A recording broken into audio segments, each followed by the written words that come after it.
আরো কতদিন এই বোঝা বহন করতে হবে? কারণ আমরা যদি না সরাতে পারি তাহলে তো আমাদেরকে ক্যারি করতে হবে। আজকে ইশরাক এই ঢাকার একজন গেরিলা মুক্তিযোদ্ধা, যেটা আমরা বলেছিলাম আওয়ামী লীগের বুদ্ধিজীবীরা আপনার গল্প করে বই লেখে ঢাকার গেরিলা মুক্তিযুদ্ধ নিয়ে। আর এই সাদিক হোসেন খোকা ঢাকার মেয়র ছিলেন, তার ভয়ে কতটা সংকীর্ণ মানা, কতটা ইতর মানসিকতা পৃথিবীর কোন দেশ আছে যে সিটি কর্পোরেশনকে বিভক্ত করেছে?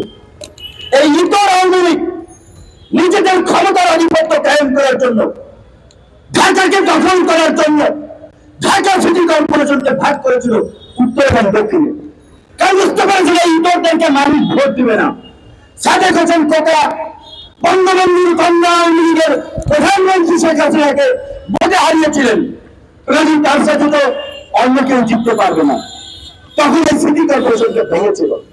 সেই সাদেক হোসেন খোকার ছেলে দেশের বাইরে পড়াশোনা করে এসেছে, আমাদের সমবয়সী তরুণ বন্ধু অনেক আলাপ আলোচনার কথা বলেছি। এবং দেখেন নিষ্ঠুরতা কি, তার ছোট ভাইয়ের বাবা নাই, বড় ভাই হিসেবে বাবার দায়িত্ব পালন করেছে। বিয়ের আনুষ্ঠানিকতা, বিয়ে হয়েছে অনেক আগে, আনুষ্ঠানিকতা কিছুদিন আগে করলো সব স্বজনদেরকে নিয়ে। তারপরের দিনই তিনি হাজির হয়ে গেলেন, তাকে জেলে পড়লেন। এর যে অমানবিকতা, নিষ্ঠুরতা আর কিছু আছে? এই সরকার একটা পৈশাচিক উন্নয়ন করছে বিরোধীদের উপরে, নির্যাতন নিপীড়ন দমন পীড়ন করে। যে কারণে খালেদা জিয়ার মতো একজন অসুস্থ বয়স্ক নারী চিকিৎসার জন্য তার বিদেশে যাওয়া প্রয়োজন। ডাক্তাররা বলছে আমরা এই অন্তত এই পর্যন্ত মিনিমাম 100 দিন বক্তব্য রেখেছি, এইখানে অন্তত 20 থেকে 25টা মিনিমাম প্রোগ্রাম করেছে, ইন্ডোরেতে আছে। তাকে মুক্তি দিয়েছে? তাকে মুক্তি দেয় নাই। কারণ প্রধানমন্ত্রী জানেন, এই সরকার জানে, তিনি যদি সুস্থ হয়ে রাজপথের আন্দোলনে আসতে পারেন, সেই আন্দোলনের ফলে এই আওয়ামী লীগের তত্ত্ব টান সরে যাবে।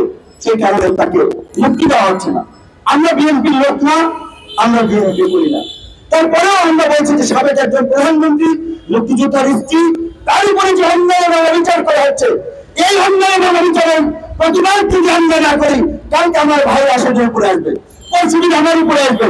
আমরা দেখেছেন গোলামওয়ালা রনি এই ঢাকা বিশ্ববিদ্যালয় তার বাসায় থেকে ফেরার পথে আপনার ঢাকা বিশ্ববিদ্যালয়ের মতো জায়গায় আক্রমণের শিকার হয়েছেন।